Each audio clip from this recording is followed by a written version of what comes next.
ગુજરાતી ભાષામાં સે તાજા સમાચાર, દૈનિક અપડેટ્સ, હાલની ઘટનાઓ. હમણાં જ સબસ્ક્રાઇબ કરો અને નવા સમાચાર પામો.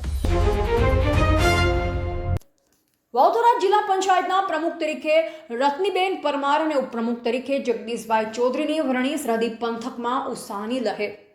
સરહદી પંથકીમાં વાવથરા વિસ્તારના રાજકારણમાં મહત્વપૂર્ણ બદલાવ સામે આવ્યો છે. વાવથરા જિલ્લા પંચાયતના પ્રમુખ તરીકે રત્નીબેન પરમાર અને ઉપપ્રમુખ તરીકે જગદીશભાઈ ચૌધરીની સર્વાનુમતે વરણી કરવામાં આવી છે. જિલ્લા પંચાયતના નવા નેતૃત્વની જાહેરાત થતાં સમગ્ર સરહદી વિસ્તારમાં રાજકીય તેમજ સામાજિક માહોલમાં ખુશી અને ઉત્સાહની લાગણી જોવા મળી રહી છે. જિલ્લા પંચાયતની આ વરણીને લઈ છેલ્લા કેટલાક દિવસોથી રાજકીય વર્તુળોમાં અનેક ચર્ચાઓ ચાલી રહી હતી. વિવિધ સ્તરે નામોને લઈ અટકળો પણ વ્યક્ત થઈ રહી હતી, પરંતુ આખરે સર્વાનુમતે નવા હોદ્દેદારોની પસંદગી કરવામાં આવતા કાર્યકરો અને સમર્થકોમાં ભારે ઉત્સાહનો માહોલ સર્જાયો હતો. વરણીની સત્તાવાર જાહેરાત થતાં જ વાવથરા તેમજ આસપાસના વિસ્તારોમાં સમર્થકો અને કાર્યકરોમાં આનંદની લાગણી પ્રસરી હતી. અનેક સ્થળોએ ફટાકડા ફોડી આ નિર્ણયને વધાવવામાં આવ્યો. કાર્યકરો એકબીજાને મીઠાઈ ખવડાવી શુભેચ્છા પાઠવી તેમજ ઢોલ નગારાના તાલ સાથે વિજય ઉત્સવની ઉજવણી કરવામાં આવી હતી. કેટલાક સ્થળોએ સમર્થકો દ્વારા નવા હોદ્દેદારોના સ્વાગત માટે વિશેષ કાર્યક્રમોનું આયોજન પણ કરવામાં આવ્યું. નવનિયુક્ત પ્રમુખ અને ઉપપ્રમુખને સ્થાનિક રાજકીય આગેવાનો, સામાજિક કાર્યકરો, વિવિધ સંસ્થાઓના પ્રતિનિધિઓ તેમજ પ્રજાજનો દ્વારા શુભેચ્છા પાઠવવામાં આવી રહી છે. સોશિયલ મીડિયા પર પણ અભિનંદન સંદેશાનો ધસારો જોવા મળી રહ્યો છે. સમર્થકો દ્વારા નવા નેતૃત્વ પાસેથી વિસ્તારના વિકાસ માટે મોટી આશાઓ વ્યક્ત કરવામાં આવી રહી છે.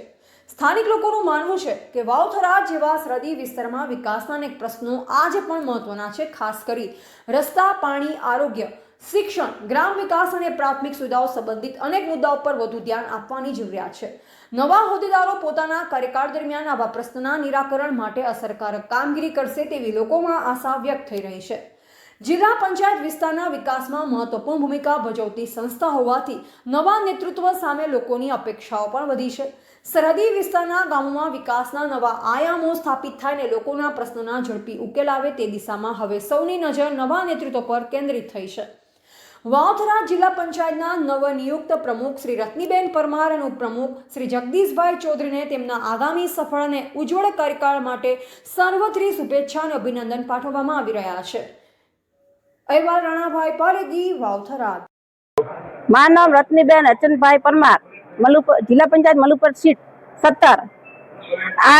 આજ રોજ વાવથરા જિલ્લા પંચાયતમાં મને પ્રથમ પ્રમુખની જવાબદારી આપી. આ બદલે પાર્ટીનો સમગ્ર નેતૃત્વનો ખૂબ આભાર અને જિલ્લાના નેતૃત્વનો પણ ખૂબ આભાર અને આપણા લોકસેવક શંકરભાઈ ચૌધરી સાહેબનો પણ ખૂબ ખૂબ આભાર તેમજ મલુપર જિલ્લા પંચાયતના તમામ મતદારોને પણ આભાર અને મને મળેલી જવાબદારી હું નિષ્ઠાથી નિભાવીશ. સૌનો સાથ, સૌનો વિકાસ. જય જય ગૌરી ગુજરાત. પ્રથમ એવું કયું આપ કામ કરશો જે વિકાસના કામો, ખાસ કરીને વાવથરા જિલ્લાની અંદર પીવાના પાણી તેમજ સિંચાઈ માટે પાણી પણ તકલીફ છે, રોડ, રસ્તા, વિકાસ, પાણીનું આરોગ્ય કેન્દ્ર. નવા બનેલા વાવથરા જિલ્લાના પ્રથમ ચૂંટણીની અંદર જિલ્લા પંચાયત, તાલુકા પંચાયત અને નગરપાલિકાની ચૂંટણીઓ યોજાઈ હતી. એમાં આજ રોજ જિલ્લા પંચાયતના પ્રમુખ, ઉપપ્રમુખ માટે થરાદ ખાતે ચૂંટણી યોજાઈ હતી. એમાં ભારતીય જનતા પાર્ટીના પ્રમુખ તરીકે રત્નીબેન પરમાર અને ઉપપ્રમુખ તરીકે જગદીશભાઈ ચૌધરીની નિમણૂક કરવામાં આવી છે. આ વાવથરા જિલ્લાના તમામ મતદારો અને 18 આલમ અને 36 કોમનો ખૂબ ખૂબ આભાર માનું છું પ્રમુખ તરીકે કે આ નરેન્દ્રભાઈ મોદી સાહેબ અને ભૂપેન્દ્રભાઈ પટેલ સાહેબની આ વિકાસની રાજનીતિએ સ્વીકારી અને ભારતીય જનતા પાર્ટીના તરફેણમાં મત આપી અને આજે ભારતીય જનતા પાર્ટીના પ્રમુખ, ઉપપ્રમુખ તરીકેની આ નવા બનેલા વાવથરા જિલ્લાના પ્રથમ પ્રમુખ તરીકેની જે નિમણૂક થઈ છે એ માટે રત્નીબેનને ખૂબ ખૂબ અભિનંદન આપું છું અને જગદીશભાઈને પણ ખૂબ ખૂબ અભિનંદન આપું છું.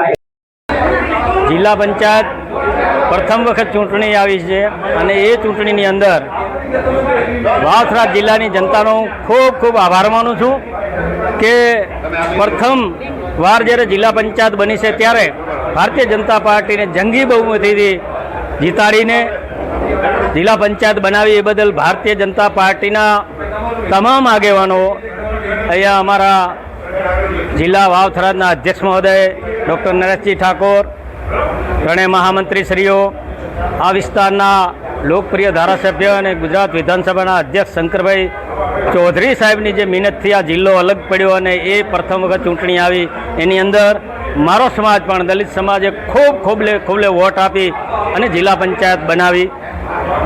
આનાથી વિશેષ કહું તો આ જિલ્લા પંચાયતના વાવના ધારાસભ્ય શ્રી સ્વરૂપજી ઠાકોર સાહેબ,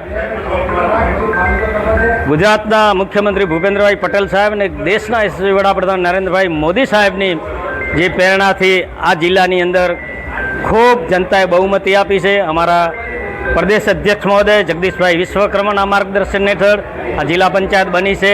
અમને વિશ્વાસ છે, સૌ પ્રથમ તો હું વાવથરા જિલ્લાની જનતાનો આભાર માનું છું કે પ્રથમ વખત જ અમારા સમાજની સીટ આવી છે અને મને વિશ્વાસ છે કે રત્નીબેન બહુ સારો વહીવટ કરશે, જિલ્લાની જનતાને સારો વહીવટ આપશે એવી હું પણ ખાતરી આપું છું અને ફરી વખત વાવથરા જિલ્લાની જનતાનો ખૂબ આભાર માનું છું કે અમને વિજય બનાવ્યા.